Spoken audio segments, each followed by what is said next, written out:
Bonsoir la famille. Je viens m'adresser ici à toutes les personnes qui pleurent parce que le président du CETRI a annoncé que c'était juste 2 ans et qui font des vidéos et autres, des photos, des audios, puisque j'en ai reçu. Et pas une seule. Non, je ne vais pas vous trahir. Bon, écoutez-moi, s'il vous plaît. Arrêtez de pleurnicher comme ça. C'est vraiment pas cool. Pourquoi vous faites ça en fait? Pourquoi vous faites ça? C'est tellement insexy. Pourquoi vous faites ça? Pourquoi? Bon, je vais vous dire. Le cœur même du travail du CETRI, c'était la restauration des institutions. Donc de venir retravailler les institutions et remettre le pouvoir aux civils. C'est ce qui était prévu depuis le début. On attendait depuis là. On savait que transition, ça veut dire on va quelque part, on en escale.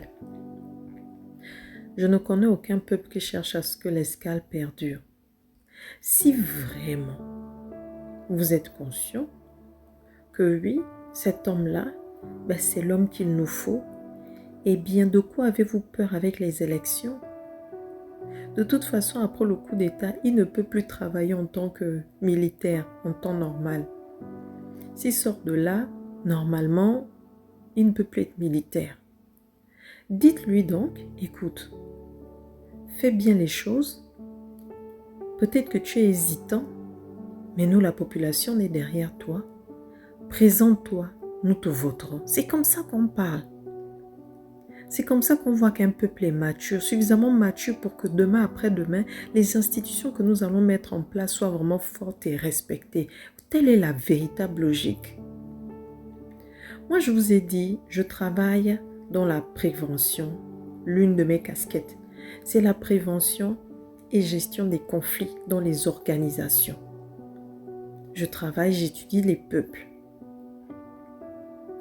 Comment est-ce que vous allez expliquer demain, après-demain, à nos enfants, à d'autres Gabonais, qu'en réalité, c'est nous qui avons fabriqué cette énième dictature, parce que quand le type a dit qu'il voulait partir, nous l'avons retenu.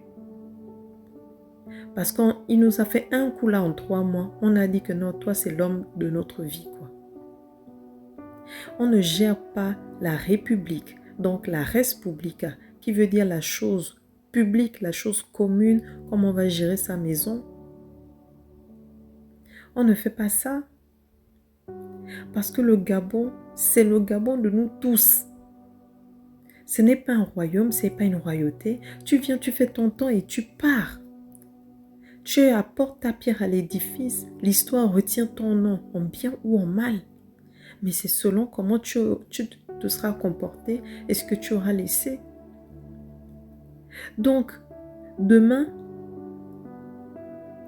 la personne qui arrive, elle fera aussi à son temps, elle partira.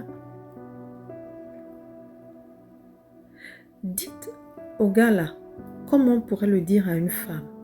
Essayons de nous dire que bon, le Gabon, ou le Gabon, la présidence du Gabon, donc c'est le cœur d'une femme. Cette femme s'appelle Félicité.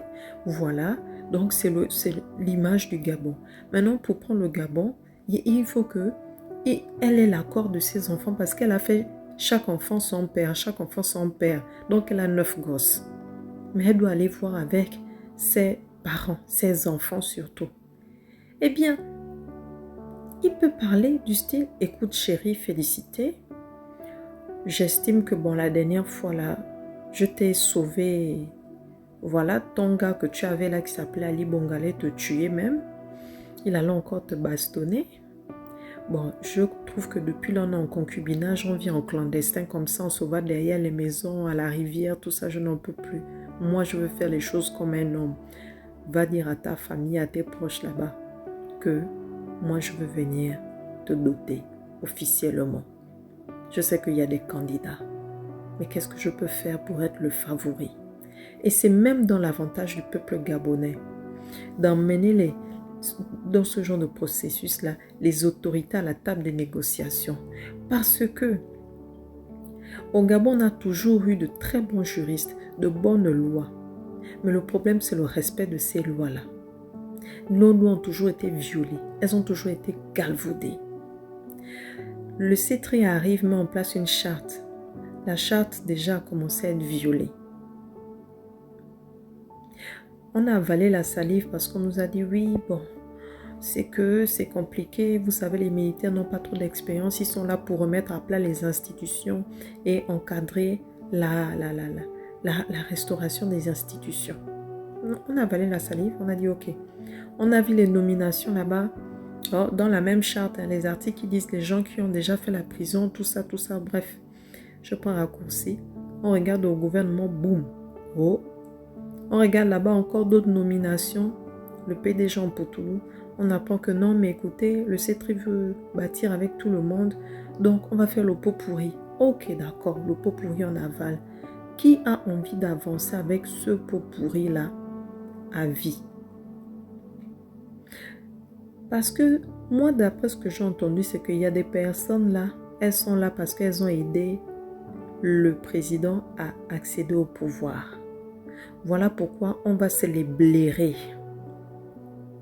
Donc, c'est par gratitude. Voilà. Ou même des conseillers, des pontes et tout qui ont dit non, prends cette personne-là. Oui, prends cette personne par gratitude. Mais si on veut se libérer de ces personnes-là et qu'on ne veut plus de ce pot pourri-là, la meilleure façon de faire, c'est que le peuple lui donne la pleine légitimité. Comme ça, il ne sera reconnaissant qu'envers le peuple qui lui aura donné cette légitimité.